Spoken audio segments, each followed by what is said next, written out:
Hello दोस्तों, नमस्कार। आज हम आप लोगों को फिर से केदारनाथ अपडेट दे रहे हैं, जिसमें आप लोग देख सकते हैं कि 2 तारीख से, पहली तारीख से और 3 तारीख तक आप देख सकते हैं केदारनाथ में जो बारिश है वो रुकने का नाम नहीं ले रही है। और जगह जगह केदारनाथ में लैंडस्लाइड हो रहा है। कल शाम को गौरीकुंड के सामने पर ही, घोड़ा पड़ाव के आगे पर ही लैंडस्लाइड हुआ, जिसमें आप लोग देख सकते हैं कि यहाँ पर एनडीआरएफ के जो जवान हैं वो रास्ते को आने जाने के लायक बनाने की कोशिश कर रहे हैं। और इस प्रकार से आजकल बरसात की जो सीजन शुरू होने से कई प्रकार की जो दिक्कतें हैं वो रास्ते में हैं, यात्रियों के लिए भी, घोड़े खच्चरों के लिए भी। और मौसम की जो मार है वो बहुत ज्यादा मर रही है। 2 अगस्त से, कल से जो यात्रा है वो पुनः सुचारू हो गई, क्योंकि यहाँ पर लैंडस्लाइड बहुत बड़ा एरिया था, उस एरिया को पुनः सुचारू किया गया।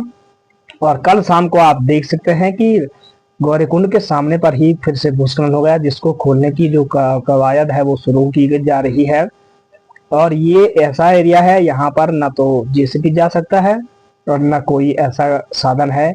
यहाँ पर इंसान के द्वारा ही, एनडीआरएफ एसडीआरएफ के द्वारा ही यहाँ पर रास्ते को बनाने की प्रक्रिया शुरू की जा रही है। देखते हैं कब तक रास्ता खुलता है।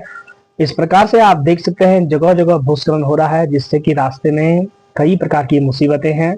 और इन मुसीबतों को पार करके ही केदारनाथ यात्रा की ओर आप लोग जा सकते हो। देख सकते हैं यात्रियों को बार बार ऊपर देखना पड़ रहा है, क्योंकि ऊपर से चट्टानें टूट रही हैं, और यदि कोई अनहोनी हुई तो इसका परिणाम स्वयं यात्री ही होंगे। तो इस प्रकार से आप देख सकते हैं बड़ी मुश्किल से यहाँ पर जो रास्ता है उसको खोलने की जो कवायद है वो शुरू की गई है। और यहाँ से धीरे धीरे करके यात्रियों को आगे भेजने की जो तैयारी है वो शुरू की जा रही है।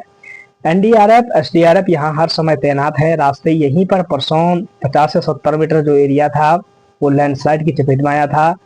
पॉकलैंड मशीन के द्वारा रास्ता खोला गया, लेकिन फिर से टूट गया भारी बारिश से। और आज अभी 4 बजे से 6 बजे तक बहुत ज्यादा बारिश हुई है, जिससे कि फिर से लैंडस्लाइड की जो स्थिति है वो पैदा हो चुकी है। तो इस प्रकार से आजकल केदारनाथ धाम में जगह जगह रास्ते टूट रहे हैं। इन रास्तों के टूटने से आप देख सकते हैं कि यहाँ कई प्रकार की मुसीबतें को न्योता देना पड़ता है। और ऐसे में अगर कोई बड़ी अनहोनी हुई तो इसका परिणाम कितना खतरनाक होगा। इतनी बड़ी बड़ी चट्टानें ऊपर से टूट रहे हैं और यात्रीगण इनके बीच से गुजर रहे हैं। तो ये कितना बड़ा चुनौतीपूर्ण रास्ता है।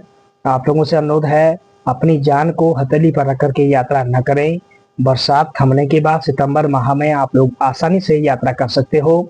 अगर आप लोगों को रिस्क लेने का शौक है तो आप आ सकते हो, लेकिन अगर आपको रिस्क नहीं लेना है, सुरक्षित पूर्वक जाना है, तो आप लोग जा सकते हो। इस प्रकार से आप देख सकते हो ऊपर से इतनी बड़ी बड़ी चट्टानें यहाँ पर आई और रास्ता जो है छत विक्षत हो गया, जिससे कि यात्रियों में भय का माहौल बना हुआ है।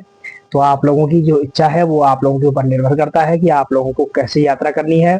अगर सुरक्षित पूर्वक यात्रा करनी है तो सितंबर माह में आप आ सकते हो, क्योंकि बारिश थम जाएगी, चारों ओर मौसम जो है साफ हो जाएगा। इस प्रकार से आप देख सकते हैं कि लोग यहाँ आने के लिए, फैमिली जो मेंबर हैं वो भी केदारनाथ आने के लिए कांटेक्ट कर रहे हैं। तो इन लोगों से भी अनुरोध है कि अगर आप लोग आना चाह रहे हो तो सितंबर में ही आप लोग आए, ताकि कोई भी इतनी बड़ी मुसीबत न्योता ना मिले। तो आप लोगों से अनुरोध है, रास्ते में आप लोग देख सकते हैं जगह जगह रास्ते टूटे हुए हैं, और टूटे रास्तों से ही कई प्रकार की जो मुसीबतें हैं वो खड़ी होती हैं। तो आप लोगों की इच्छा के ऊपर निर्भर है कि आप लोगों को क्या करना है। रास्ते की जो अपडेट है वो आपने आप लोगों को दी है। पहली तारीख, 2 तारीख और आज 3 तारीख हो चुके हैं। तो 3 अगस्त की डेट पर यहाँ बहुत ज्यादा भूस्खलन हुआ है, जिससे कि यात्रीगणों को कई सारी जो मुसीबतें हैं वो झेलनी पड़ती हैं। तो आप लोग देख सकते हैं गौरीकुंड, सोनप्रयाग और जो आगे मुनकटिया है वहां पर 3 जगह लैंडस्लाइड हुआ है, और 3 ही जगहों पर एनडीआरएफ एसडीआरएफ के लोग यहाँ पर तैनात हैं। तो ऐसे में कितनी बड़ी जो मुसीबत है वो तैयार हुई वो आप लोग सोच सकते हो। यहाँ पर कल शाम को बहुत ज्यादा भूस्खलन हुआ था गौरीकुंड के सामने पर, जिसकी जो तस्वीरें हैं वो आप लोगों को हमने दिखाई थी। और यहीं पर कल शाम को बहुत बड़ा भूस्खलन होने से यात्रा को पुनः यहाँ रोका गया।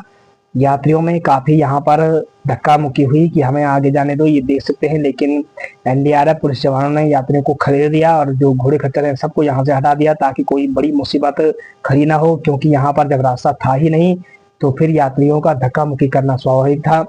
लेकिन जब उनको इस बात से रूबरू कराया गया कि सामने पर भूस्खलन हुआ है और आप आगे नहीं जा सकते हो, तो फिर इस प्रकार से इनको वापस भेजा गया, ताकि सुरक्षित स्थान पर इनको भेजा जा सके। कुछ कुछ यात्री ऐसे हरामी होते हैं कि जो पुलिस जवानों से, एनडीआरएफ से यहाँ उलझते हैं। तो ऐसे गधों से मेरा अनुरोध है कि ना उलझें, क्योंकि वो तुम्हारी सुरक्षा के लिए बनाए गए हैं और आप उन्हीं लोगों से इस प्रकार से उलझ रहे हो, तो ये अच्छा कहाँ है। तो ऐसे काम ना करें, क्योंकि ये हर कोई जो पुलिस जवान हो, एनडीआरएफ हो, एसडीआरएफ हो, डीडीआरएफ हो, हर कोई इंसान की सुरक्षा में लगा होता है। इस प्रकार से आप देख सकते हैं, और फिर भी कुछ लोग ऐसे होते हैं जो इनसे उलझते हैं। तो ऐसा नहीं होना चाहिए। आप लोग देख सकते हैं कि रास्ते इस प्रकार से जब खुलते हैं तो फिर खुले रास्तों से इस प्रकार से यात्रा करने में यात्रियों को भी दिक्कत नहीं होती है। यात्री को हर समय यात्रा करने के लिए रास्ता खुला चाहिए, लेकिन ऐसा बरसात में संभव नहीं है। इसलिए समस्याओं का सामना तो करना पड़ेगा ही। अगर यात्रा पर आए हो तो समस्याएं तो झेलनी पड़ेंगी, क्योंकि आप लोग केदारनाथ की यात्रा पर आ रहे हो। विश्व की सबसे कठिन यात्रा है केदारनाथ की, और इस यात्रा को पार करना इतना संभव नहीं है, क्योंकि भगवान शिव के द्वार तक पहुंचने के लिए मनुष्य के जितने पाप है, उन सारे पाप कर्मों का जो हिसाब किताब है वो रास्ते में ही पूरा होना है। अब किसके पाप कर्म किस लायक के हैं, जिसके पाप का जो घड़ा है वो भर चुका हुआ, वो रास्ते में ही एक्सीडेंट हो जाता है। किसी की गाड़ी एक्सीडेंट हो जाती है, कोई घोड़े खच्चर से एक्सीडेंट हो जाता है, कोई डोली से एक्सीडेंट हो जाता है, कोई कंडी से एक्सीडेंट हो जाता है, कोई खुद ही नीचे गिर जाता है, कोई नदी में बह जाता है। तो इस प्रकार से जब तक इंसान के कर्मों का फल उसको नहीं मिलेगा, तब तक केदारनाथ धाम की यात्रा करना संभव नहीं है। और जब इंसान के पाप पूरे हो जाएंगे, उसके पश्चात आदमी निष्पाप हो जाता है, बाबा के धाम में पहुंचते हैं, और फिर यहाँ जाकर के जो पुण्य अर्जित होते हैं, उन पुण्यों का जो फल है इंसान को मिलता है।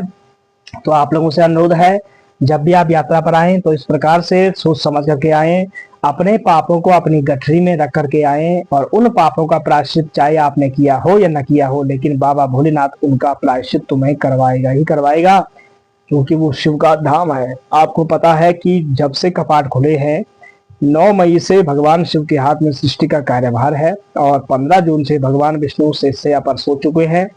तो भगवान विष्णु जब शेषशय्या पर योग निद्रा में जा चुके हों, तो सृष्टि का कार्यभार भगवान शिव के हाथों में है। तो सृष्टि का कार्यभार भगवान शिव के हाथों में है, तो गलत कर्मों की सजा तो मिलेगी ही मिलेगी। इसलिए आप चाहे कोई भी गलत काम करें, लेकिन परिणाम तो भगवान शिव देकर ही रहेंगे। आप लोगों से अनुरोध है, श्रद्धा भक्ति लेकर के ही मन में आए, और भगवान शिव की आप सबके ऊपर कृपा बनी रहे।